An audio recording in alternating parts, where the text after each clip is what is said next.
Hey, everybody. It's Allie.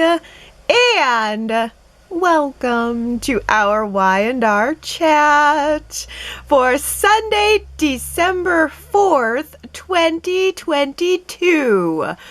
Is there a Guinness World Record for the number of times that someone says the B word within a time span of like 2 minutes?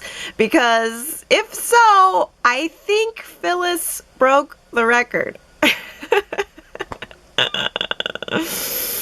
How many times did she say it? It had to have been like 6 to 8 times in a span of 2 minutes. And just when I thought she was done saying it, she'd throw another B word on the fire.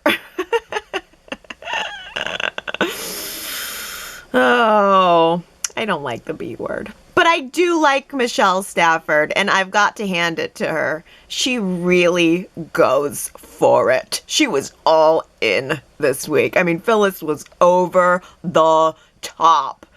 And that's just one of the many things that makes Y&R worth chatting about to me. I loved how Diane spent an entire episode telling Kyle and Jack how dangerous Jeremy Stark is, downright abusive. And Ashley spent an entire episode trying to convince Nikki that, well, if this guy's as bad as they say he is, then maybe we better not mess around with Jeremy Stark. And as if, and then this, like, literally spent the whole episode establishing how dangerous Jeremy Stark is. And then Phyllis waltzes in, throws up her arms and says, hey, guess what, guys? I just got off the phone with Jeremy, and I told him all about how Diane betrayed him, and I gave him Jack's address. Because, I mean, he showed up right at the Abbott Mansion front door while Harrison was probably snuggling, sleeping with Zippy upstairs, all comfy. And very unfortunate for Diane that she just so happened to be the one to answer that front door. She was not expecting that. She was definitely not expecting that in that moment. She was expecting a nice, quiet evening with her future husband. She's made herself so comfortable there at the mansion that she answers the front door all on her own. But she was just there waiting for Jack to get home so that they could go out to dinner together. Total date. Oh. So it looks like Phyllis has unleashed a monster. But you know what? I think that that's a bit of a ruse. I don't even think Phyllis's phone call made one lick of difference to Jeremy Stark, because I think he was already here. I think Phyllis only thinks that she's the one who brought Jeremy to town, but Tucker also made a mystery phone call this week, and I'm sure he is the one that rented the helicopter that flew Jeremy Stark into Genoa City, and now everyone is really just playing into Tucker's hand. And Diane actually guessed correctly this week and put into light for me a little bit of what Tucker is really trying to do here, which is that he's trying to use the Jeremy-Diane turmoil to divide Jack and Ashley so that he can be the one to become a port in the storm for his lady love. And it's working. Diane told Jack and Kyle that she's worried that Jeremy is going to become a real threat to the family. That's right, her family. They're like a family. They're like a family unit right now. Watching Jack and Diane and Kyle all together in a scene, it's like, okay, well, that's the new Abbott family. That is the Abbott family right now. Ashley's on the outside.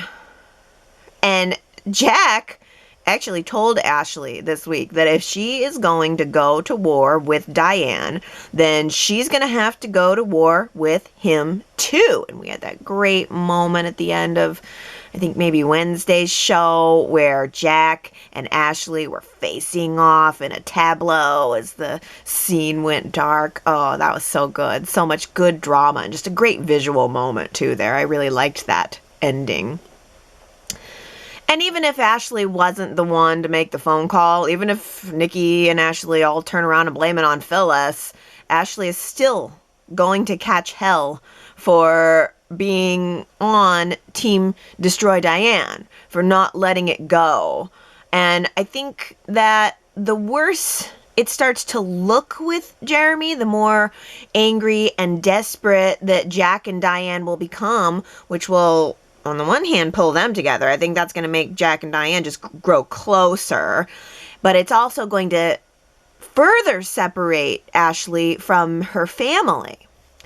And it's all Tucker's doing. It's all in the name of romance in his mind.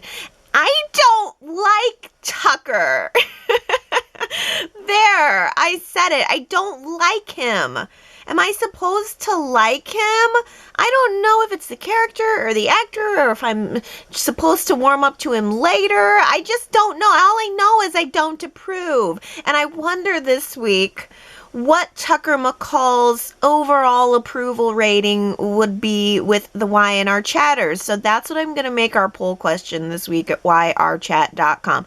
Do you approve or disapprove of Tucker McCall? And you can interpret that however you want in terms of the actor or the character or whatever. Like overall, are you liking Tucker or are you not liking Tucker? I don't like him. And I don't really want him with Ashley, to be fully honest with you. I don't understand why Ashley is giving him the time of day at all. He has long since passed his usefulness to her and getting rid of Diane. And in fact, Tucker told Ashley this week that he's no longer going to be able to be an ally to her in, getting Diane out of town. Well, then what does she need him for? That should be a huge red flag. There should be nothing left to say. Unless she actually does have feelings for him that are being, of course she has feelings for him. She was married to him, but unless those feelings are starting to overwhelm her once again, but the thing is, I can't get over the fact that Ashley has fully been warned that Tucker is coming after Chabot. She knows that he's coming after her family's company, and she's still going to sit down and have dinner with him and entertain his lame single rose attempt to woo her. Forget that single rose. I would have dumped that in the trash on the way out the door. Especially knowing that he cheated on her a couple of times. No, I'm not feeling it. But maybe I'm supposed to, or maybe I'll warm up to it around the holidays. Maybe Ashley will join Tucker and Devon for Christmas this year. Ashley and Tucker and Devon and Abby all gathered at the penthouse for Christmas this year. Has anyone in daytime ever looked so comfortable lying on a floor more than Tucker McCall? I don't like him, but I gotta hand it to Trevor St. John because he just looks relaxed everywhere he goes. It doesn't matter where he is. He can be lying on the floor and he just looks absolutely relaxed. He was laying on Devon's fuzzy rug, totally relaxed, totally present in that moment with Dominic, getting to know his grandson, all the cutesy little things, totally picking up the vibe of what was actually going on with the kid, which is unpredictable. A child is unpredictable, but he was really rolling with it. And he was just there in that moment. And yet all I could think was, don't get too comfortable, Tucker, because Devon and Abby just had sex on that rug last week. What did you do to my daughter? Said Victor. What did you do to my daughter? Well, it's not so much about what Chance did to Abby. It's more about what Devon did to Abby. On the couch, on the rug, up against the wall, and yes, on the staircase.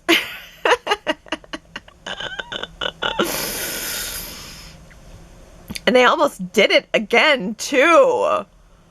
That undeniable chemistry that Abby and Devon have almost pulled them into another kiss this week, but then Dominic was heard crying through the baby monitor and ruined the whole thing. It's so ironic the way that babies come from sex, but then they ruin sex for you. Oh. Well, Chance did not tell Victor what really happened. He kind of took the high road. But Victor did tell Chance that he had seen Abby and Devon together and that he observed that they were seeming close and comfortable, and hearing that was just Chance's final straw on the whole thing. He told Abby, I'm not going to embarrass you by telling the world about what happened, but I want a divorce and I want it now. I don't want to drag this out. So we are going to, I suppose, just be quickly getting out of this relationship. But I thought that scene was going to continue. I was expecting there to be more. I was expecting that maybe Chance was going to ask for full custody of Dominic or something. I just wondered, are we headed for a custody battle now? Gosh, I hope not. With any luck, not. Dominic has 3 parents. I've just come to accept that. So let's leave it there. Devon did finally tell Lily this week what had happened with Abby and how that ended his relationship with Amanda. He admitted that he cheated on Amanda, and Lily had a very strong reaction to that. Lily was like, I thought you were in the friend zone with Abby, not romantic zone with her.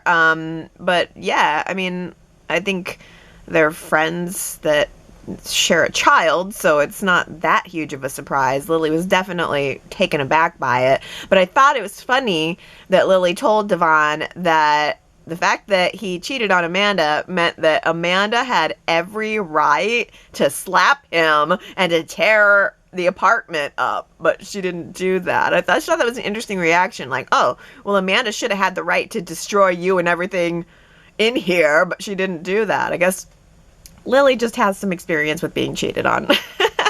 She was just putting herself in Amanda's shoes, I suppose. But because Devon shared an update about his relationship with Lily, Lily then shared an update about her relationship with Billy, and she confided in Devon that there's a growing distance between her and Billy. She thinks Billy has a new focus now, and it feels like the magic connection, the closeness, the intimacy that they had is gone. But Lily said she's not giving up yet. Enter Daniel. Wow. Wow. A gaming platform. Well, that's new. I like it. But then, of course, Daniel could have been selling raisins, and I would have been like, raisins, my favorite. I'm just imagining Daniel strolling around my neighborhood with his raisin cart. I'll take 10 bags, please. But he sure made a convincing pitch, didn't he? It's not just a gaming platform, you guys. It's a gaming platform with a message. Each game has a personal growth aspect to it. So you go in to play the game and you come out a better person. Sounds wonderful. He even has a game that he designed after his daughter Lucy. Aww. Isn't that adorable? And doesn't that just make you want to dump Billy and date Daniel instead? That's how I feel anyway. uh. Devon and Lily agreed to, well, I mean, they pretty much are green-lighting Daniel's project almost immediately. I mean, Devon would not even entertain the idea of green-lighting a couple of concerts for Nate, but he's willing to dump a bunch of money into a gaming platform that no doubt has insane ongoing costs to keep the technology updated. Okay. Okay. So Chancellor Winters is now in the top secret research phase of Daniel's plan. Oh, that's right. Daniel can't even tell his family about the project. That's Phyllis and Summer, by the way. I loved seeing Lily sitting down with her former and future mother-in-law. Once mother-in-law, soon to be again mother-in-law Phyllis this week. Oh, but then Billy joined the scene and it just sucked all of the air out of the room. He was like a fish out of water. He just didn't fit in there. And he's just no longer in the loop about anything going on at Chancellor Winters, so he was lost. And I did feel bad for him there, and Lily snarked at him and she said, well, you don't know about this because you've been busy with other things. Ooh. Ooh. Ooh. Well, when the ladies left the table, we had this great snarky dude moment between Billy and Daniel, where Daniel decided to freely tell Billy exactly what he thinks about him. He said, gee, you haven't changed a bit. You're still as unreliable as ever. And I'm kind of surprised that Lily would even be involved with you. Again, I felt kind of bad for Billy in that moment, because I just imagine Billy's like, okay, well, tell me how you really feel. The look on Billy's face was not happy. It's like everywhere he turns, there's always someone there saying the same thing. Billy the unreliable, Billy the screw up, Billy the unworthy. I mean, if Daniel was trying to pry open the wedge that's already there between Lily and Billy, then that might just have done the trick. What is going on with Adam? When Chelsea is the one telling you to calm down, something's up, and you need to take a look at yourself. Connor got into a fight with another kid at school who called Chelsea crazy, and boy, didn't she know exactly what to say and to do. Mother Chelsea had the complete, perfect answer, while Adam over here wanted to find out who this kid was and call his parents or yank Connor out of the school. But Chelsea said, whoa, whoa, whoa, hold your horses, Wild Adam. We must help Connor be better. We must give him the tools to fight his own battles with his mind and not his fists. Wow, she has really turned a corner. Tell us more, oh wise one. Oh, I'm glad that Y&R also showed Chelsea continuing to struggle with her depression this week. Not that I want Chelsea to suffer, but I find the struggle to be both compelling and realistic. It is not realistic that Chelsea would just go all the way to the edge, so much so that she tried to kill herself, and then at best, a week later, everything in her life is absolutely perfect. She has a new apartment, lots of friends. She had a happy Thanksgiving with Adam and Connor. She has this new understanding with Johnny, instant wisdom with Connor. No, all the problems and all the struggle don't just go away that fast. I want her to be happy, but I'm not going to be happy if this turns into like a Saint Chelsea story. No, I need the struggle to be real. So Chelsea found herself hearing those same voices of doubt again in her head this week. And Billy walked in and he found her. And I actually really did appreciate Billy's way of assessing the situation, because what he said was, well, this makes sense. What you're feeling and thinking makes sense because your mind is in fight or flight mode right now.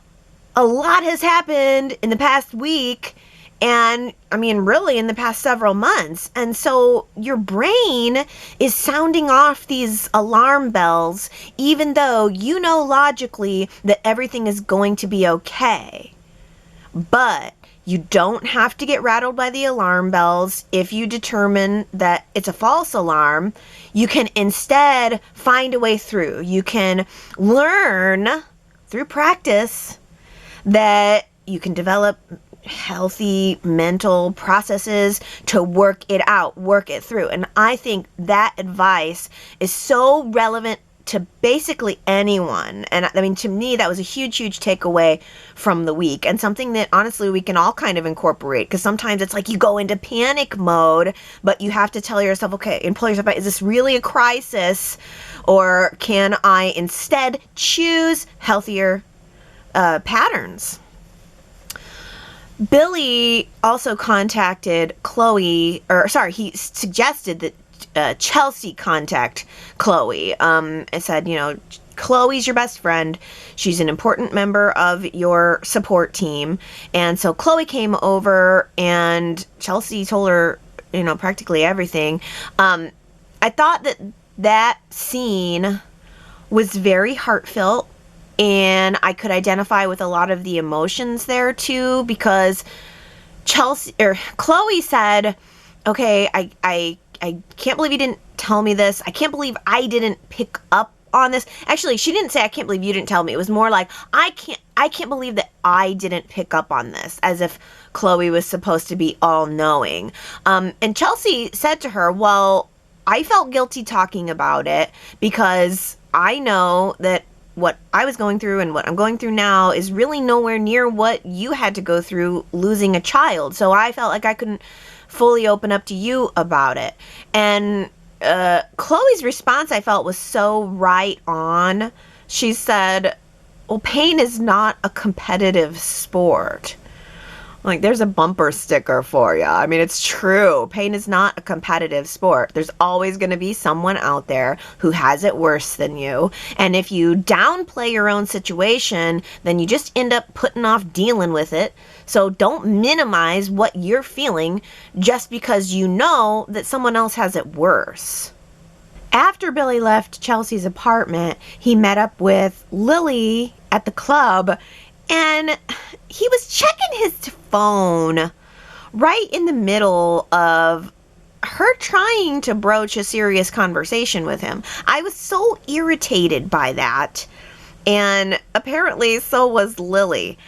I never expected that conversation to blow up quite as big as it did. I mean, there were no holds barred. Lily said, Chelsea has plenty of support. I think that what you're doing right now is trying to distract yourself as a way to make yourself feel better for leaving me high and dry at Chancellor Winners. You act like you're sacrificing yourself to become Chelsea's savior, but what you're really doing is not taking responsibility for anything in your own life. You're just chasing the next high. Ooh! And then the best part, honestly, even though that was so good, the best part was when Billy snapped back at her and said, well, or maybe you're just upset that I'm finding purpose for my life that is outside of working for you. Did you like me better when I was just solely in service to you, depending on you to rein me in? Well, maybe you're the one with the savior complex. And if I don't need saving anymore, Lily, well, where does that leave you? Oof. Oof. Careful, Billy, she said. Careful, Billy. We can't be too honest here, or this whole illusion that we've got going on could blow up. They made up the next day, but some things can't be unsaid. I thought that it was very intuitive of Chelsea to text Lily to talk. She must have just somehow known that she must be becoming a problem for Lily and Billy. She didn't want to be an issue for them. That was kind of how it came off on the surface, but maybe she was just testing the waters to find out exactly how much it would be okay for her to lean on Billy. But I kind of thought that Lily handled it very well, considering it's awkward. She said, well, Chelsea, I'm glad that you have Billy, but you have other people too.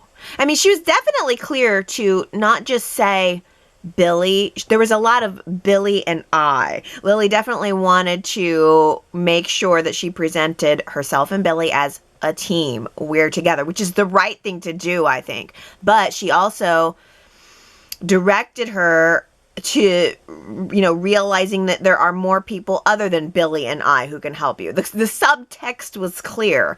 Yes, we're here for you, but there are other people here for you too. And that caused Chelsea to think twice about texting Billy the next time she needed someone.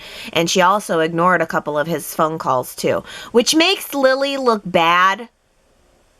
It makes Lily look like maybe she unintentionally robbed Chelsea of the support that she was needing. But I really don't see it that way. I think that Lily was right.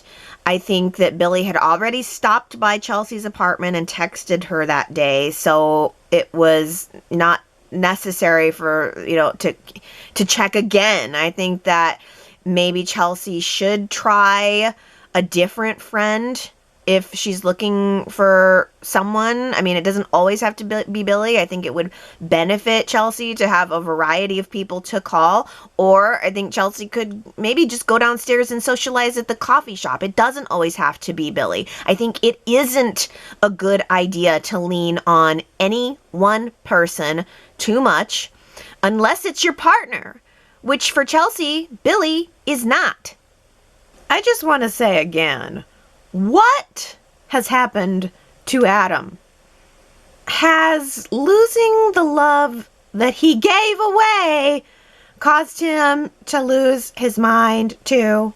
He is like a wild man now. He's wild with Sally. He's had this wild reaction with Connor. He got a scolding from Sharon this week, like he was being competitive with Billy over Chelsea's situation, which I don't know is true. I'm not getting that vibe. But it's like Adam's a loose cannon right now. And I don't know. It seems like everybody is kind of holding him back by his collar. I don't even know when that happened. I don't think that he's a danger to Chelsea. And although, I don't know, maybe Chelsea thinks that he's a danger to her. We did have that moment where Chelsea wriggled away from his hug. But I think it's more that Chelsea's afraid to lean on him. I think she's looking to lean on someone full time. I don't think she wants a variety of support. I think she wants one person to be with her, like whether it's Billy or Adam. But I think she realized that when at the moment when she was hugging Adam, that she could easily start to lean on Adam, and that even something like a hug could lead to her falling in love with him again. But I think that Chelsea's focus, her sole focus, needs to be on herself right now. Adam's sole focus seems to be on Sally right now anyway. He can't do or think about anything else. We never see him at Jabot. We're at Jabot all the time, and Adam is never there. Isn't he the co-CEO? Maybe it's time to get some work done instead of just hanging out at all of the places that Nick and Sally like to date. This week, Adam apologized to Sally for his drunken marriage proposal, but noted that Sally didn't turn him down. She didn't give him an answer. And then after that, Sally had dinner with Nick, and she got a little snippy with him, like she was edgy, like Adam had gotten up under her skin. And he did. And maybe next week he'll be getting between her skin too. I don't know. I don't know. But where we left off on Friday, and that's all I've seen, Sally admitted to Adam, finally, that all of his begging and all of his apologizing has finally sunk in for her, and she now believes that he loves her and that he truly meant everything that he said to her. So she takes him back to her hotel room so that they can settle this. Settle this. Come on, Sally girl. Settle this. They said all the same things that they've been saying to each other for months now, but they summarized all that in about 2 minutes and then started smacking their lips together.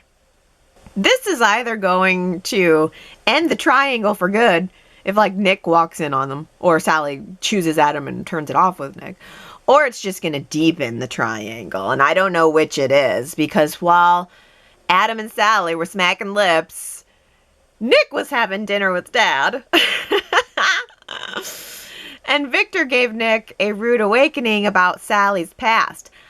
I love that Victor has a dossier on Sally. A dossier. Of course he does. And Victor told Nick all about how Sally faked a deadly illness to get her boyfriend to not leave her, blah, blah, blah. All standard operating procedure in soaps. Don't even blink an eye at something like that anymore. But the look on Nick's face was pretty crushed. And Victor guessed that that meant Nick really does have deeper feelings for Sally. But fine. Strangely, I really kind of preferred Victor's perspective on this, not gonna lie. What he said was, look, son, Sally Spectra is gonna be long gone one day. The relationship that you actually need to be concerned about is the relationship with your brother. And putting it that way made me think, well, yeah, what about that?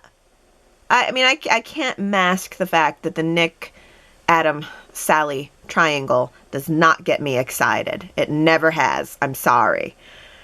But the Nick and Adam brotherhood is more interesting to me. Sally on her own and her career and proving herself is more interesting to me. I'm more interested in who Sally is than who Sally's dating. I'd like to see Sally get focused on her work. She has announced that she is now going to have a new business venture that will be interior design. And Chloe has decided to come along with her on that journey. But I'm thinking, well, doesn't Marchetti have a home division that Phyllis is heading up? Maybe Sally will strike a deal with Phyllis and Summer to use their products in her next interior design project. Except, I think Phyllis and Summer would rather gag me with a spoon. Victoria wants Nate to go on an overnight business trip with her. Oh, that old trick. Very clever, Victoria. I see your game, and I like it. The problem is, Nate still thinks he has a girlfriend. Silly Nate. He does not even realize that he is caught in Victoria's web already. He invited Elena along on the business trip to make it a romantic getaway / business trip, and I think that's kind of inappropriate.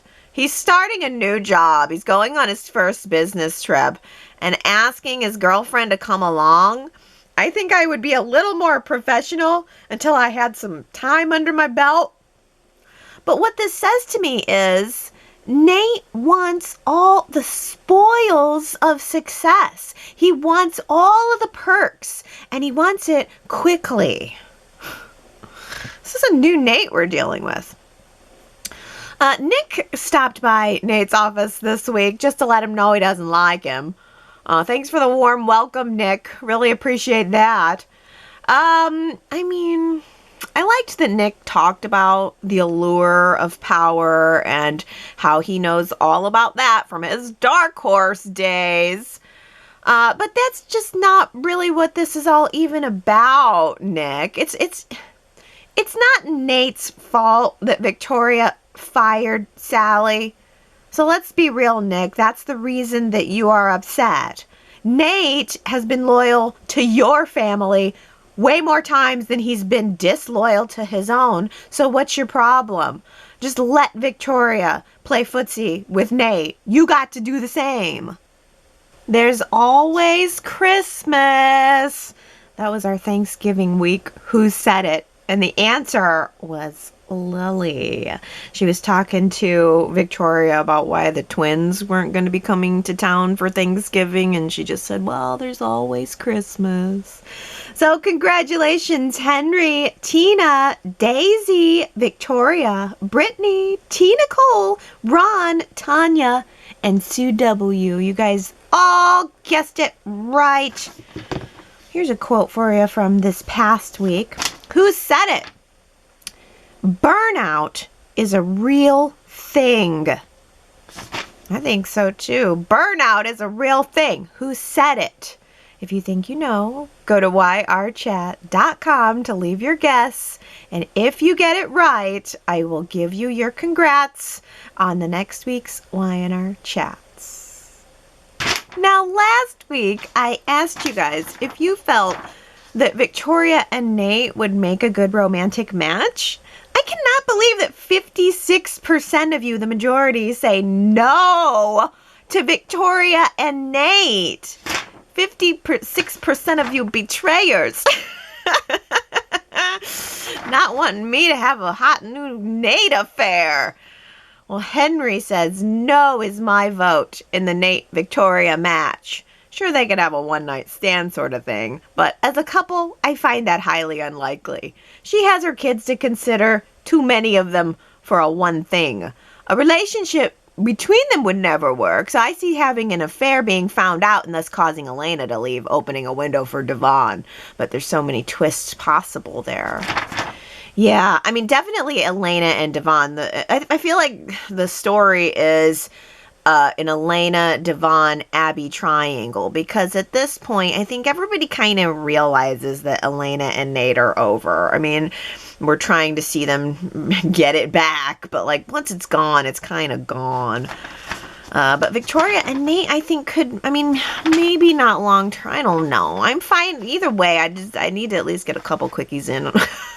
Couple quickies in on the couch under the portrait or something.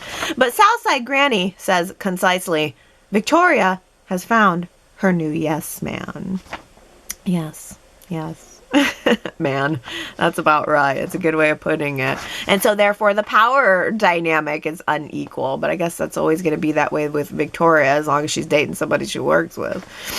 Victoria says Nate has just spoiled Victoria's plans. Having Elena along will make it three as a crowd. Maybe Victoria can book Elena a full-day pamper session at a spa in LA. While Elena is getting hot stone treatments, Victoria can get hot lip therapy from Nate. I would like hot lip therapy. from Nate. So I think that's a brilliant suggestion.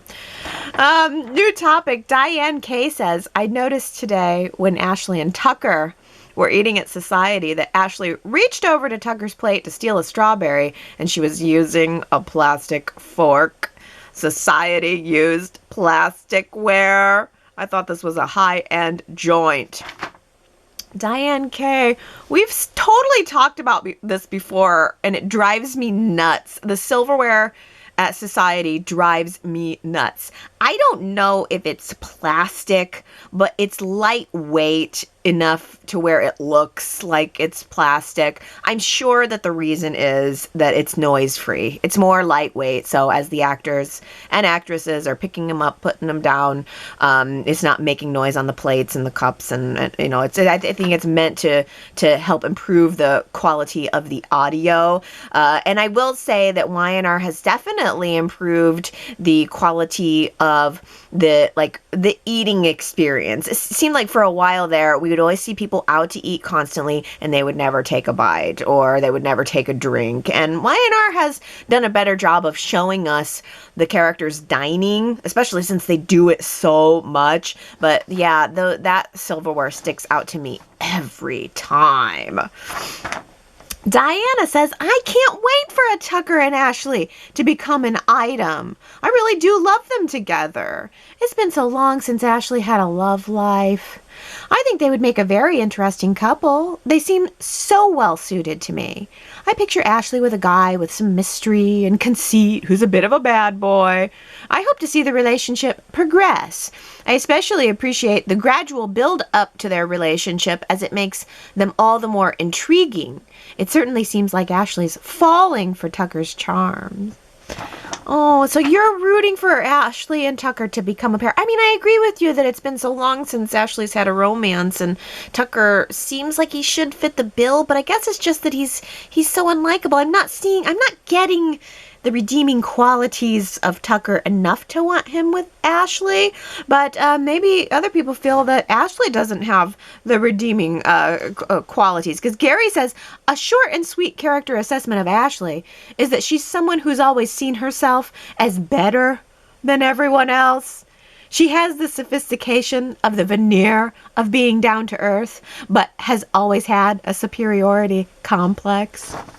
Yeah, I mean, it's like I can't rip on Tucker for being conceited when, I mean, Ashley's definitely got the superiority complex. I feel like John kind of set her up to be that way by labeling her as my beauty. And he was always doting on her as clearly the favorite. I mean, Ashley was always number one in Daddy's eyes, so presumably she should be number one in the eyes of the world, too.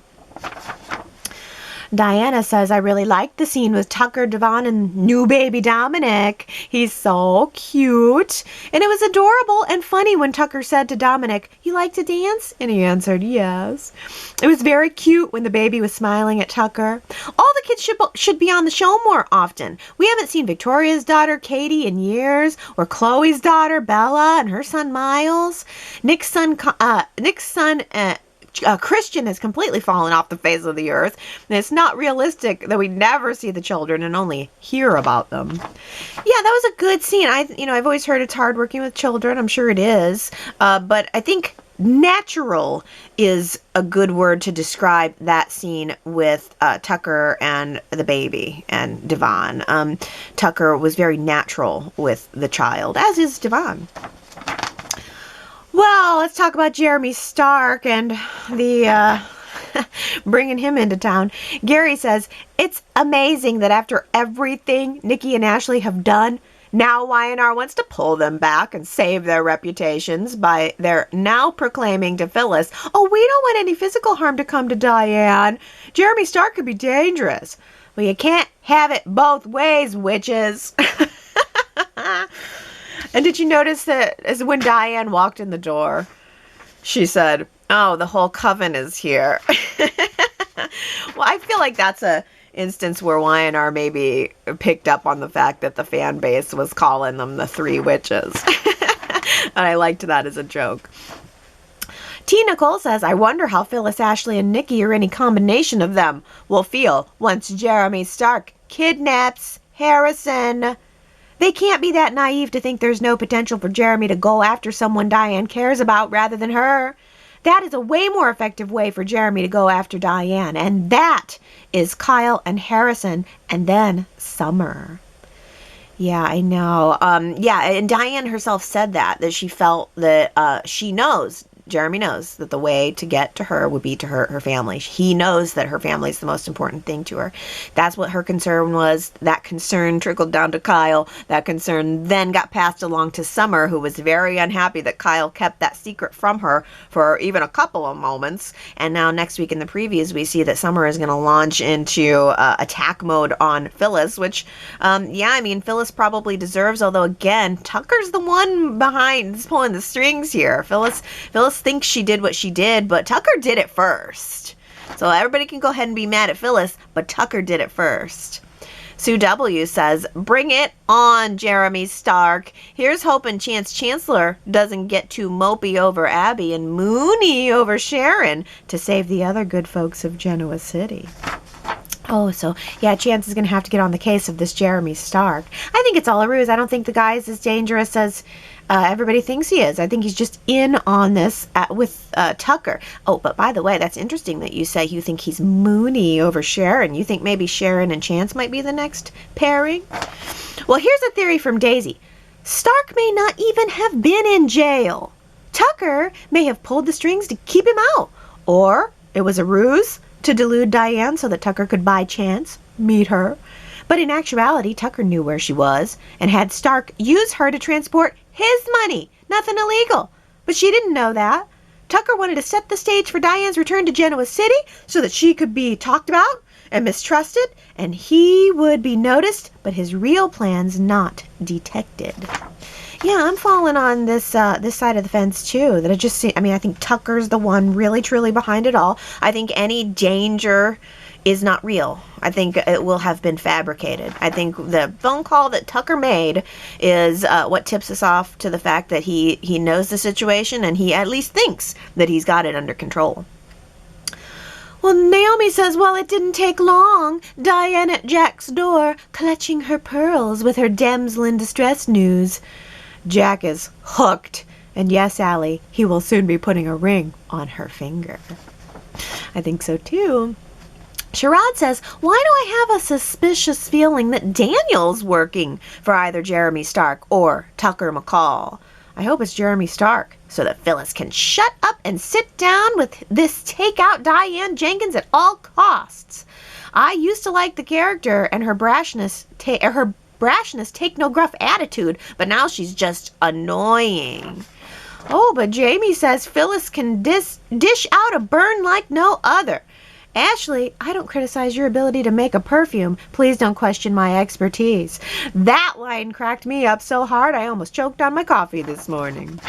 What I like about Phyllis is that she's controversial. I like that Sherrod's just like, I don't like Phyllis, and I love that Jamie's like, this is great. You know, I think that Michelle Stafford just really nails it in giving you something to talk about. Like I say, I always like it when votes are split evenly. I like it when the fans have totally different reactions to the exact same thing. I mean, that's the whole kind of point and all my original thoughts about starting Y&R Chat, that we're all just like watching this thing, and yet who we are, we project onto the show and what our values are and, you know, the way we see the world. And so like half of the people see something one way, half the people see something another way. And I think that's sort of the beauty, and that therein lies the conversation.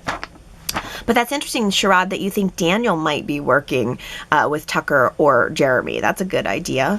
Astra says, wow, at Daniel calling Billy out like that. Billy better watch out, because while he's being overbearing with Chelsea, Daniel's going to steal Lily underneath his nose. Oh, yeah. Victoria says, and Daniel isn't being subtle. He senses Lily is uncertain with Billy, and he needs some time to settle his own affairs, but I'm all for he and Lily getting together. I used to like Billy and Lily together, but the writers have them not working at all. Lily's being very critical of Billy so often, and it's difficult to watch. Yeah, I mean, I think it's like, I feel the same way about Abby and Chance. I was for them until it was like, okay, well, this just isn't working, so let's just be done with it. So I kind of feel that way about Lily and Billy now, too. And plus Daniel's just so darn appealing. Ellen says, how am I old enough to see young teen Daniel with gray in his beard? This is unsettling and hot. Yeah, he does have that very sexy gray in his beard. Yeah, I know. It is weird. It is weird to think of. He was so young and baby-faced back then, and now he's like this middle-aged, super hot guy. Oh, well, let's flip on over to another topic. T. Nicole says, Chelsea is a character that keeps surprising me. Back when she was pushing to be in Johnny's life, or when she was scheming against Adam, or when she poisoned Ray, I felt frustration towards Chelsea. But now I'm enjoying and liking Chelsea again. The writers make me love her, then get frustrated by her, and then love her again. Yeah, it's kind of, it's tough to work with a character who is pushing forward plot and who does all of the crazy things, because the viewers become exhausted by the crazy things. Oh, wait, sorry, I used the crazy. I use it in jest. I use that term about Chelsea. Sorry. Hopefully, Connor's not going to get in a fight with me. But, we do have these characters who do these outlandish things for the plot, and then the viewers kind of get tired of it, and it's hard to bring them back to a sense of relatability. But I think that the work that Y&R is doing with Chelsea is making her more relatable. My only criticism about it is that I think it's almost just like a little too perfect. I want to see Chelsea continue to be a little messy, because I find that to be more real. But Ellen M. says, if Chelsea's thoughts are flooding in on her, it's not the fault of her laundry. Her medication needs to be adjusted. She should contact her therapist to let her know and present her condition and make an immediate follow-up appointment. Billy should have stepped in to advise this, or he's not being the helper that he thinks. I had the thought, too, about the scene with Billy and Chelsea, like, oh, maybe maybe this is a conversation that Chelsea should be having with her therapist. But then it's like, I don't want to watch a ton of scenes between Chelsea and her therapist. I felt like all of that came off more effectively coming from Billy, even if, as you say, it's probably not as realistic. I mean, they might be having that conversation casually, but it is something that Chelsea should probably have said, well, I'm calling my therapist. I've got a session today. I mean, that would be the really right thing to do. I just think Y&R probably realizes it's not as interesting to do a bunch of scenes with Chelsea working everything out with her therapist. But Lara says, does anyone else find it odd that medications are never mentioned as part of Chelsea's treatment and recovery? I believe it's well established that a combination of talk therapy and medication is the most treatment for severe depression. Well, that, Lara, and do we know, did Chelsea get a diagnosis? Because she has said a couple times, I have an illness. But did they say that she was diagnosed one way or the other with something? Because I know, Sharon was diagnosed with bipolar disorder. I don't know if that's the diagnosis that Chelsea had, or is it called severe depression? I don't know that we got that diagnosis. No, they really haven't talked about medication either. And I don't find it unrealistic that Chelsea had the moments where she's hearing the voices in her head. I don't think just taking medication and just having talk therapy makes that all go away so quickly. It is a combination of all things, and one of the largest factors probably too is time. Time's what's missing from this storyline. Medication, talk therapy, time, support from the people around you. Well, how about this? Diana says, I'm confused. When Chelsea was telling Chloe that she admires her for handling her life situations much better than she does, Chloe had a mental breakdown and was institutionalized. She tried to kill Adam, Chelsea's then husband, on more than one occasion. This doesn't sound very sane and rational. What is Chelsea talking about? Did Chelsea forget all about this? Chloe also pretended to be dead and let her own mother believe this to be true for a very long time. Who does that? None of this sounds like the person Chelsea's painting Chloe to be. Yeah, that's the thing. It's like the whole thing with Chelsea and all of it, it's so good and so gritty, but now I can feel this layer of frosting going over the top of it, where we have to sweeten it a little bit and put a little cherry here, a little couple sprinkles there. Like, it feels like we're icing it, when I would prefer the cake to be a little raw if that's what need be. Yeah, it's great. I think Y&R wanted to show Chloe being very supportive of Chelsea, but you're right. I mean, Chloe's no angel. She went through this horrible thing, and she also had these reactions, these really big reactions, like, you know, trying to kill Adam. So yeah, I mean, and that wasn't mentioned either. But again, it's like we can only have a snippet. We're not going to really dig. We're going to give you the feel-good snippet there. Sue W. says, Adam and Sally. Okay, I can go with them again, but I haven't been waiting with bated breath. Something about Adam's nothing or no one is more important than you soulmate badgering was starting to feel enough already to me. So I really hope that stuff is over.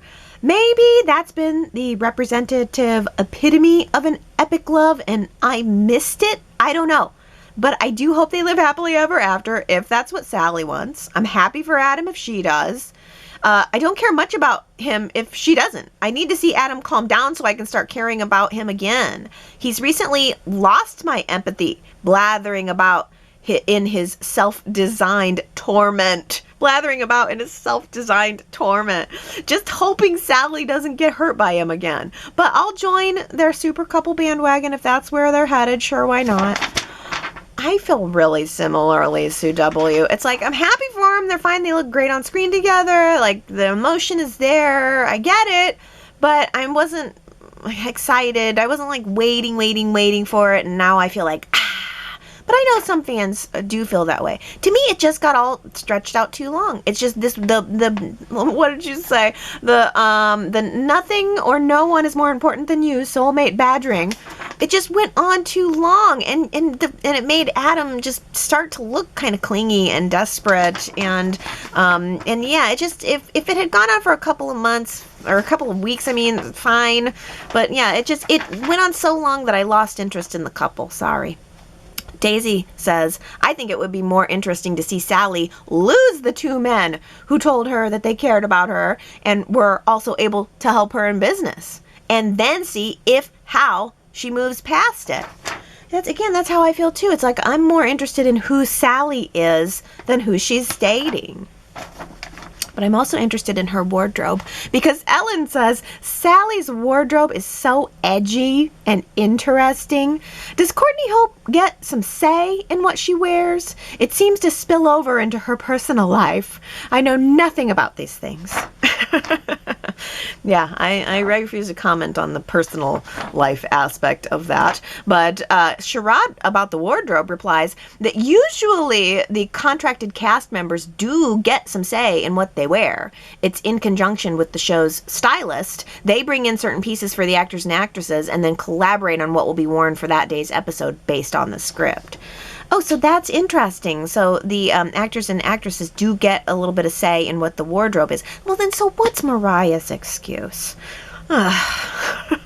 Maybe she, I don't know, maybe she needs an extra or a new stylist or something. But Sally, I mean, yeah, she's really refined it, because it was a little bit like, it wasn't quite working right at first when she came on with Y&R, but it has somehow blended beautifully. She really stands out with just a different, I think edgy is a great way to describe it. Interesting. I mean, what Sally is wearing is always something of note. Today, I think this past week, she had on like those leather pants that were leather in the front, and I don't know what they were in the back, but those pants, I should have known. In retrospect, I'm realizing those were like, I'm about to hook up with Adam in my hotel room pants. Well, I hope everyone had a good week and a good week of watching Y&R. I hope you go to yrchat.com to leave your comments about the show. And I hope that you come back next Sunday to see where we are. I'm curious to know what Jeremy Stark is going to be like. He's very handsome looking, and I think that the actor has got some credits. I think he's done a lot of work, and Y&R made room for him in the cast. I think we heard that he had auditioned for the role of Tucker, and they decided he was so good he didn't get that role, but they made a new one for him. So I'm looking forward to seeing what he brings to the show, maybe who he will get involved with on the show, and we'll just see. So, everybody, take care, and I will see you next Sunday. Bye!